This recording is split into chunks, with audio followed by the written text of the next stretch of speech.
Hello बच्चों बच्चों अगर आप class 10th CBSE board exam 2026 देने वाले हैं तो आपको पता होगा कि समास आपके लिए कितना इंपॉर्टेंट है। लेकिन इस इंपॉर्टेंट टॉपिक में से भी कुछ इंपॉर्टेंट क्वेश्चंस मैं आपके लिए लेकर आया हूं छांट छांट कर। और सिर्फ इंपॉर्टेंट क्वेश्चन ही नहीं, साथ ही जो पिछले सालों में जितने भी क्वेश्चंस आए हुए हैं उनमें से भी कुछ इंपॉर्टेंट क्वेश्चंस आपके लिए छांट कर लेकर आया हूं जो आज के वीडियो में हम करने वाले हैं। तो बिना किसी देरी के करते हैं शुरू। नमस्ते, मेरा नाम आशीष है। आपका जो पहला क्वेश्चन होगा यानी समास के इंपॉर्टेंट क्वेश्चन का पहला क्वेश्चन आपके सामने है जो है ये, समस्त पद का विग्रह करके समास का नाम लिखना है। और समस्त पद क्या है? यथाशक्ति, जो सीबीएसई 2018 में भी आ चुका है, 22 में भी आ चुका है, इसीलिए ये बहुत इंपॉर्टेंट है यथाशक्ति। लेकिन बच्चों आप इसका आंसर आप कमेंट कर दो जल्दी से, मैं आपको आंसर दिखाऊंगा, लेकिन उससे पहले ही आप अपने कमेंट बॉक्स को भर दीजिए जितने भी क्वेश्चन मैं पूछ रहा हूं उनके आंसरों से। लेकिन लेकिन लेकिन बच्चों वीडियो को रोक कर भी जवाब दे सकते हो क्योंकि मैं तो जल्दी जल्दी आपको बताने वाला हूं। लेकिन आप अगर वीडियो को रोक लें तो आपको कमेंट करने का मौका मिल जाएगा, अवसर मिल जाएगा। आखिर मैं भी तो देखूं मेरे बच्चे कितने अच्छे या कितने क्वेश्चन के सही जवाब दे पाते हैं। चलिए, यथाशक्ति का आंसर यानी समस्त पद का विग्रह होगा शक्ति के अनुसार। ये तो एक सिंपल सा था, लेकिन इसका जो भेद बताना हो तो कौन सा आएगा? अव्ययी भाव समास का ये भेद है क्योंकि इसमें पहला पद अव्यय है। अगले, रसोई घर, ये आया था 2019 में, लेकिन रसोई घर का आपको अर्थ ही बताना है, बस सिंपल सा। क्या? रसोई के लिए घर, ये हो गया इसका विग्रह। ये अर्थ कह लो या विग्रह कह लो, बात एक ही है। तो आपको विग्रह करना होता है तो रसोई के लिए घर, इसका अर्थ लिख दीजिए, बात बराबर है। चलिए अब इसका मतलब भेद बताएं तो ये तत्पुरुष समास है, लेकिन तत्पुरुष का कौन सा भेद है? के लिए आ गया, के लिए आता है संप्रदान। आपको कारक याद करने पड़ेंगे बच्चों, कारक याद है तो आप तत्पुरुष के भेद भी आसानी से याद कर लोगे। तो संप्रदान के साथ आता है के लिए, तो इसलिए संप्रदान तत्पुरुष। चलिए अगले प्रश्न की तरफ बढ़े।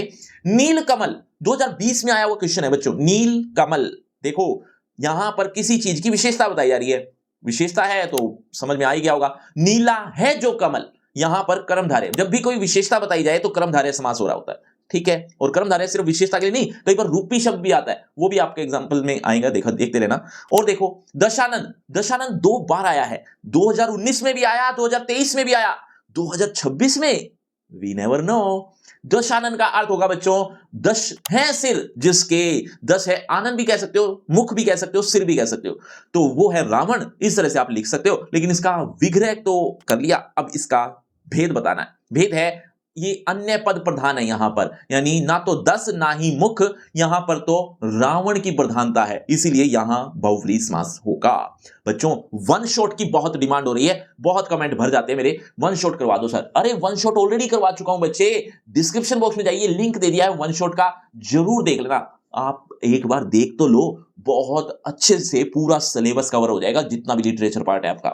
देखो चौराहा सीबीएसई 2018 में पूछा गया प्रश्न है जिसका विग्रह बनेगा चार राहों का समूह या समाहार। मतलब समूह लिखो या समाहार, बात एक ही है, लेकिन ये चार राहों का जरूर लिख देना क्योंकि चौराहा है, ठीक है। विग्रह तो कर लिया तो भेद बताना बहुत आसान हो जाता है आपके लिए क्योंकि ये संख्या है, इसीलिए द्विगु समास है। और समास पर वीडियो मैं ऑलरेडी बना चुका हूं, नहीं देखा तो जरूर देख लेना, फ्री क्रैश कोर्स में ही मिल जाएगा आपको। चलिए आगे बढ़ते हैं। माता पिता, माता पिता बहुत इजी है लेकिन कई बार आसान प्रश्न भी पूछे जाते हैं। तो माता और पिता, ये तो हो गया विग्रह। अब जब और आ गया तो उसका भेद बताना और भी आसान हो गया। ये द्वंद्व समास है, द्वंद्व यानी दोनों बराबर हिस्से हैं, यानी पहला और दूसरा दोनों पद प्रधान होते हैं, माता भी प्रधान पिता भी प्रधान।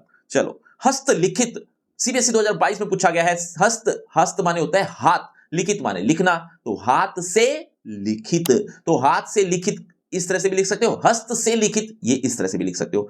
ये करण तत्पुरुष समास बनेगा। क्यों? क्योंकि तत्पुरुष समास तो है ही, क्योंकि ये से आ गया है तो इससे समझ में आ रहा है कि विभक्ति चिन्ह है, विभक्ति चिन्ह आती है तो तत्पुरुष समास ही होते हैं। लेकिन कौन सा विभक्ति चिन्ह है? से, तो ये कर्ता ने कर्म को करण से, तो ये से इस तरह से करण से तत्पुरुष समास, इसीलिए कहा कारक याद करना बहुत जरूरी है। बच्चों आप इसी तरह से इंपॉर्टेंट क्वेश्चंस मुझसे चाहते हो, वो भी रोज, उसके लिए मैं ऑलरेडी इस पर काम ऑलरेडी काफी टाइम से कर रहा हूं। उसके लिए टेलीग्राम से आपको जुड़ना होगा, आपको बहुत इंपॉर्टेंट चीजें मिलेंगी, लेकिन देखो तो सही कम से कम।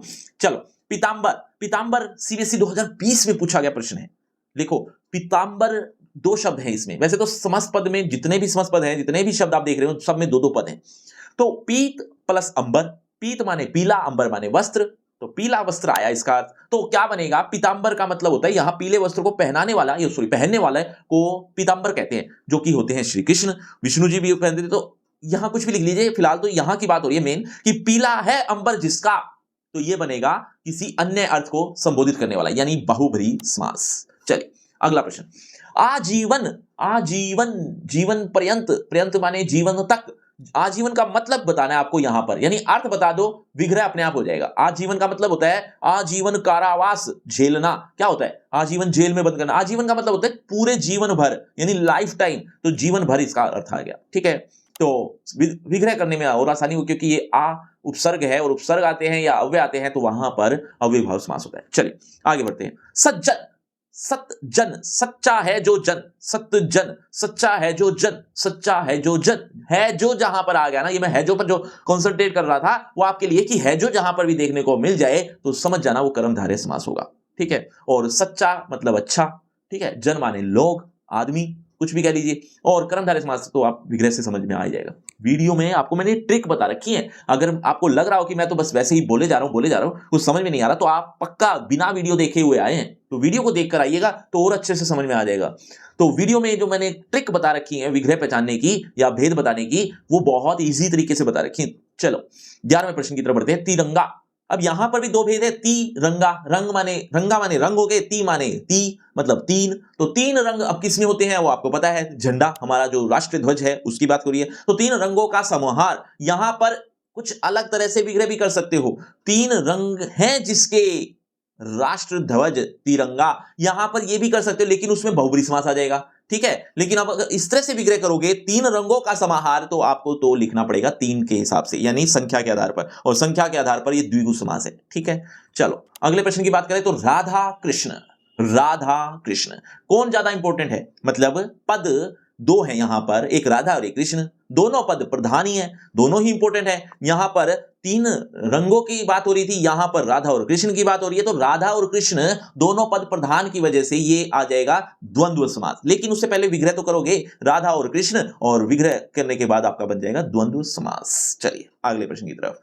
राजपुत्र, अच्छा आपके दिमाग में ये आ रहा हो ना कि सर पता नहीं कितनी वीडियो बना लेते हैं और कहां कहां होंगी हम ढूंढ नहीं पाएंगे, तो आपको कहीं ढूंढने की जरूरत नहीं होती बच्चों मैं आपके क्लास से रिलेटेड एक फ्री क्रैश कोर्स ले आया हूं। एक ही कोर्स है जो कि बिल्कुल फ्री है, एक ही पेज में आपको A to Z सिलेबस एक ही पेज पर देखने को मिल जाएगा, कहीं भी भटकने की जरूरत नहीं पड़ेगी। उसका लिंक आपको डिस्क्रिप्शन बॉक्स में सबसे ऊपर मिल जाएगा, नाम रखा है फ्री क्रैश कोर्स, जरूर देख लेना बच्चों। राजपुत्र सीबीएसई 2022 में पूछा गया प्रश्न है ये बच्चों, राजा का पुत्र, राजा का पुत्र, यहां बात किसकी हो रही है, क्या राजा की हो रही है, नहीं, यहां तो पुत्र की बात हो रही है। हाँ, राजा के पुत्र की बात हो रही है, तो राजा का पुत्र ये दूसरा पद प्रधान हुआ, दूसरा पद प्रधान होता है तत्पुरुष समास में, तो राजा का पुत्र तो विग्रह तो बन गया, लेकिन ये तत्पुरुष समास है, लेकिन का आ गया तो विभक्ति चिन्ह है, विभक्ति चिन्ह आएगी, ये संबंध का के की, तो संबंध तत्पुरुष समास हो जाएगा। चलिए अगले प्रश्न की तरफ। चक्रधर, इस तरह के क्वेश्चन बहुत मुश्किल देखने को मिलते हैं, लेकिन 2024 में आ गया था, तो इस तरह का आपको पता हो कि क्या इसका अर्थ हो सकता है। चक्रधर, वैसे किसी चक्र को धारण करने वाले की बात हो रही है ना, नाम सुना होगा, चक्र को धारण करने वाला यानी विष्णु जी, कृष्ण जी, तो उनको उनके बारे में बात की जा रही है, तो यहां पर ये अन्य संबोधित कर रहा है, यानी बहुव्रीहि समास आ जाएगा। चलिए अगले प्रश्न। प्रतिदिन, अब इसका क्या अर्थ बनेगा, अर्थ देखो, प्रतिदिन का मतलब होता है हर रोज, यही इसका विग्रह बन जाएगा, हर रोज लिख दो, हर दिन लिख दो, दिन दिन लिख दो, बात एक ही है, लेकिन इसका विग्रह करने के बाद भेद जरूर बता देना, यह अव्ययभाव समास है। चलिए आगे बढ़ते हैं। नवरत्न, नवरत्न है ये सैंपल पेपर 2022 का, सैंपल पेपर में भी कुछ क्वेश्चंस आए थे, हर साल आते हैं, लेकिन कुछ इंपॉर्टेंट क्वेश्चन जहां से भी मुझे मिले मैं वो वहां से उठा लाया ताकि आपको कोई दिक्कत ना आए, तो ये बहुत इंपॉर्टेंट क्वेश्चन लगा। नवरत्न, नवरत्न, नौ रत्न, नाम से समझ में आ रहा है, तो नौ रत्नों का समूह ये इस तरह से बन जाएगा, चूंकि ये संख्या है, संख्या तो आती है द्विगु समास में, इसीलिए द्विगु समास हो जाएगा। चलिए अगले प्रश्न की तरफ। भला बुरा, भला और बुरा है ना, मतलब यहां ना तो भले की बात हो रही है ना बुरे की, यहां दोनों की बात हो रही है, जब भला और बुरा दोनों की बात हो रही है तो दोनों लिख देंगे। अब जब और आ गया यानी भला और बुरा लिख दिया तो ये दोनों ही पद प्रधान हुए, तो ऐसी सिचुएशन में द्वंद्व समास होता है। चल, महात्मा, महात्मा, महान है जो आत्मा, है ना, महात्मा में महान है जो आत्मा, है जो जहां पर आ जाए तो समझ जाना वहां पर कर्मधारय समास होगा। Clear, clear. चलिए, वनवास, वन में वास, अर्थ बताना है, अर्थ देखो क्या बनेगा, अर्थ वन में वास करना, है ना, वनवास तो वही होगा ना, वन में वास करना। अब यहां इंपॉर्टेंट क्या हो रही है, क्या वन की बात हो रही है? नहीं, यहां रहने की बात हो रही है, यानी वन की तो बात हो रही है लेकिन यहां इंपॉर्टेंट है रहना।